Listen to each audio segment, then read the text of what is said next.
نحمده ونصلي على رسوله الكريم اما بعد فاعوذ بالله من الشيطان الرجيم بسم الله الرحمن الرحيم وعن عبد الله بن عمر رضي الله تعالى عنهما قال رسول الله صلى الله عليه وسلم الكبائر الاشراك بالله وعقوق الوالدين وقتل النفس واليمين الغموس رواه البخاري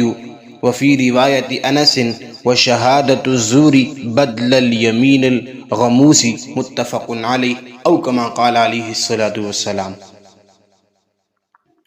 حضرت عبداللہ بن عمر رضی اللہ تعالی عنہ سے روایت ہے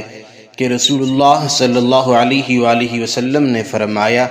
کہ کسی کو اللہ کا شریک ٹھہرانا، ماں باپ کی نافرمانی کرنا، ناحق کسی کو مار ڈالنا اور جھوٹی قسم کھانا بہت بڑے گناہ ہیں۔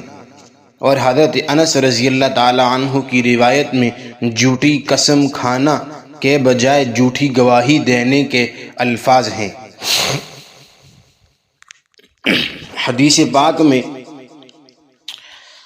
کبیرہ گناہوں کا ذکر ہے، تو کبیرہ گناہوں میں سب سے پہلے چیز اللہ تعالیٰ کے ساتھ کسی کو شریک ٹھہرانا، شرک کرنا، یہ کبیرہ گناہوں میں سے ہے۔ اور شرک کی مختلف قسمیں ہیں۔ اللہ تعالیٰ کے ساتھ عبادت میں کسی کو شریک ٹھہرانا، اور یعنی کہ آپ عبادت جو ہے وہ اللہ کے بجائے کسی اور کے سامنے جھک کر رہے ہیں،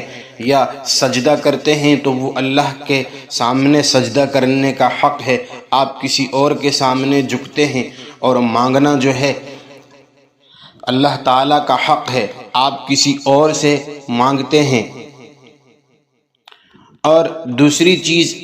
یہاں پر والدین کی نافرمانی کرنا، یہ بھی کبیرہ گناہوں میں سے ہے۔ حقوق الوالدین، حقوق کے ایک معنی تکلیف پہنچانے کے بھی آتے ہیں، لہٰذا شریعت نے نہ صرف یہ کہ والدین کی نافرمانی کو بڑا گناہ قرار دیا ہے، بلکہ یہ بھی حکم دیا ہے کہ مسلمان ماں باپ کو نہ تو کوئی تکلیف پہنچائی جائے اور نہ ان کو ناحق ستایا جائے، بلکہ ان کی خدمت کی جائے، ان کی بات کو مانا جائے۔ کیونکہ قرآن مجید میں جہاں بجا جہاں پر اللہ رب العزت نے اپنے حقوق کو ذکر کیا، وہاں پر ساتھ والدین کے حقوق کو بھی ذکر کیا۔ 15ویں سپارے کے اندر اللہ رب العزت نے فرمایا وَقَضَىٰ رَبُّكَ أَلَّا تَعْبُدُوا إِلَّا إِيَّاهُ وَبِالْوَالِدَيْنِ إِحْسَانًا، کہ عبادت صرف اور صرف اللہ رب العزت کی جائے، وَبِالْوَالِدَيْنِ إِحْسَانًا، اور والدین کے ساتھ تم اچھا سلوک کرو۔ تو والدین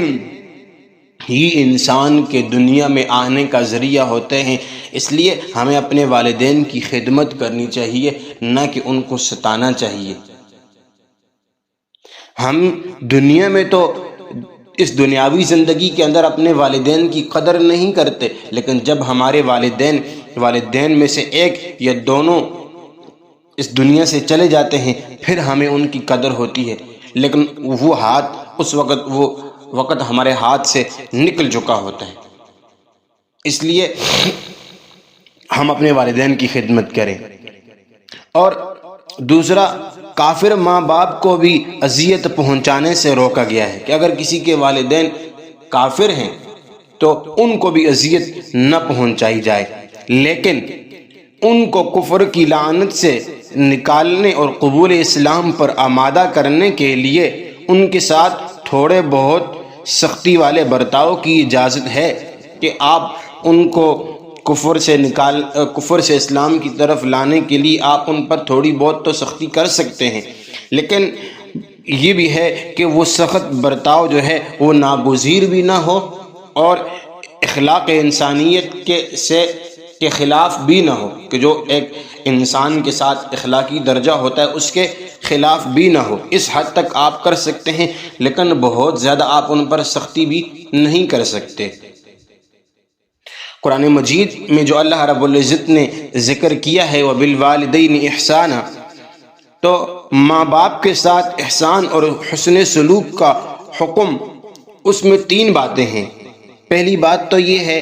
کہ والدین کو کسی قسم کی تکلیف نہ پہنچائی جائے، خواہ وہ زبان سے ہو یا ہاتھ سے ہو،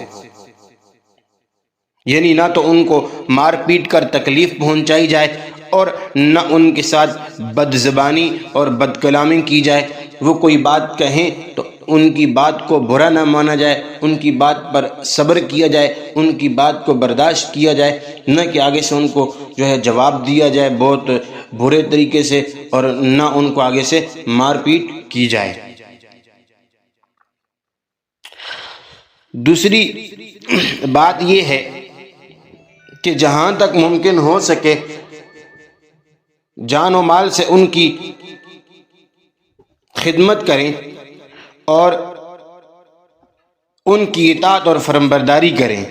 کہ والدین کی خدمت جہاں تک ممکن ہو سکے والدین کی کیا کریں؟ خدمت کریں۔ اور تیسرا یہ کہ والدین کی اطاعت اور فرمانبرداری کریں، اور جس وقت وہ جس ضرورت سے بلائیں فوراً والدین کے پاس وہ حاضر ہو جائیں۔ تو علماء کرام نے اس کی بھی وضاحت کی ہے کہ والدین کی خدمت کا حکم وہ اس شرط کے ساتھ ہے کہ اگر